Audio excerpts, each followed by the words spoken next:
아일랜드의 복싱 전국대회에서 7번이나 금메달을 딴 빅조 이건은 프로 선수를 꿈꾸며 미국으로 날아와 한 체육관으로 이적을 했다. 그 체육관은 하필 스승 커스다마토가 키우는 타이슨이 훈련하는 체육관이었지만 조 이건은 타이슨이 누군지도 몰랐고 타이슨은 그 당시 15살의 유소년에 몸집도 작았기에 그를 처음 본 조 이건은 그를 애송이 취급하며 무시했다. 그 다음날 그 둘은 첫 훈련을 같이 했고 조깅을 한 후 체육관에 돌아와 쉬고 있었다. 그런데 여기서 이건은 뭔가 이상한 낌새를 느끼게 된다. 체육관에 웬 덩치가 엄청 큰 떡대 몇 명이 아주 암울한 표정으로 대기를 하고 있었던 것이다. 알고 보니 그들은 모두 타이슨의 스파링 파트너였다. 곧이어 타이슨이 링 위에 오르는 것을 보았고 그 뒤 이거는 사람이 아닌 한 마리의 짐승을 보게 된다. 그 스파링 파트너들은 차례대로 오르면서 마이크 타이슨에게 복날 닭 잡히듯 두드러 맞고 이건의 눈앞에서 그 스파링 파트너들은 한 명씩 기절을 해나갔다. 그러더니 타이슨의 스승 커스다마토는 이건을 지목하며 이제 네 차례다 준비해라 라며 글러브를 끼게 했다. 이건은 자신의 커리어와 경험을 생각하며 겁먹지 않으려 마인드 컨트롤을 했고 링 위에 올랐지만 공이 울리자마자 정신을 못 차릴 때까지 두드러 맞았다. 그 후 그는 결국 타이슨의 스파링 파트너 일로 전락돼버리며 프로 선수의 꿈을 접었다. 나중에 인터뷰에서 말했지만 타이슨이 스파링 훈련을 할 때 상대 파트너는 헤드기어는 당연히 필수이고 타이슨에게 기존 규정보다 두껍고 무거운 글러브를 끼게 해도 상대들이 못 버틸 정도로 주먹이 셌다고 한다. 그의 주먹은 너무 빠르고 강해서 아무것도 생각이 들지 않고 방어에만 전념을 해야 됐다고 덧붙였다.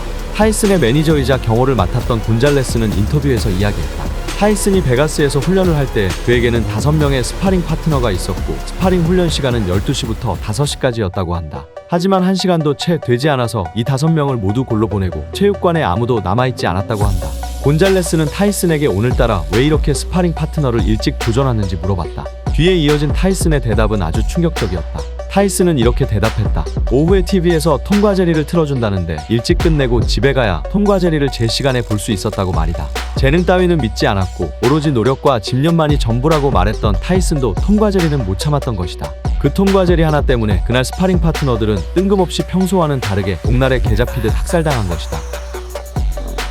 이쯤 되면 타이슨의 스파링 파트너들의 페이가 궁금해지는데 타이슨은 초창기에는 파트너 한 사람에 한 주당 약 $500에서 $700 정도를 지급했다. 그 당시 그가 주로 활동하던 80년대 후반과 90년대의 그 돈의 가치는 지금과 비교하면 꽤나 큰 금액이었다. 후에 그의 전성기를 맞고 더 좋은 스파링 파트너를 고용할 때 그는 주당 $2000 이상도 지급했다. 참고로 그때와 돈의 가치가 훨씬 차이가 나는 2000년대나 2010년대의 파퀴아오와 메이웨더의 스파링 파트너가 주당 $2000를 받았다고 한다. 이에 비교하면 타이슨은 상대적으로 스파링 파트너에게 많은 페이를 지급한 것인데 그 정도로 파트너를 구하는 것이 어려웠기 때문이다. 아니, 파트너를 찾는 것은 차라리 쉬웠다.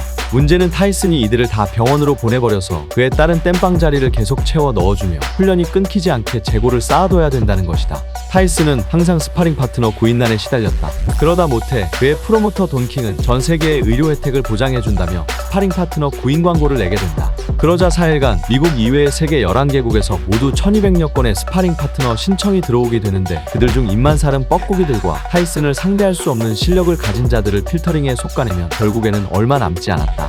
한 번은 스파링 파트너로 고용이 돼서 훈련장에 도착한 베테랑 복서들이 타이슨이 샌드백을 치다가 샌드백을 매다른 쇠사슬이 몇 번이나 부러지는 것을 보고 갑자기 나는 당신들과 함께 할 수 없다. 나한테 얼마를 준다 해도 상관없고 안 할 것이다. 라고 말하며 급하게 도망을 쳤다는 실화도 있다. 보통 한 경기를 준비하기 위해 10명이 조금 넘는 스파링 파트너를 구해놓지만 그것을 다 채우는 것도 어려웠고 그 인원을 다 채운다 해도 타이슨은 그들을 다시 핵주먹이라는 버스를 태워 병원에 귀가시켰다. 한 번은 타이슨이 범죄로 인한 징역 3년의 옥살이 후 96년 프랭크 브루노전을 앞두고 훈련을 할 때 13명의 스파링 파트너들을 고용하며 그를 쓰러뜨리라는 조건으로 무려 1000파운드의 보너스 공약을 건 적이 있다.